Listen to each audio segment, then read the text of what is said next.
Is Rakas overpowered nowadays? Look at this ceiling.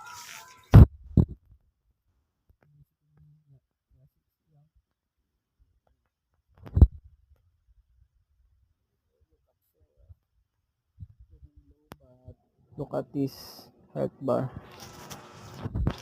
Oh my god.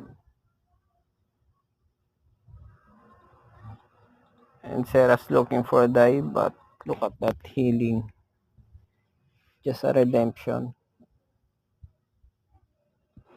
Oh my god, bananas are OP. Is full health right now, and we can dive Lucian, but Senna's coming in. There you go. Lucian thought he can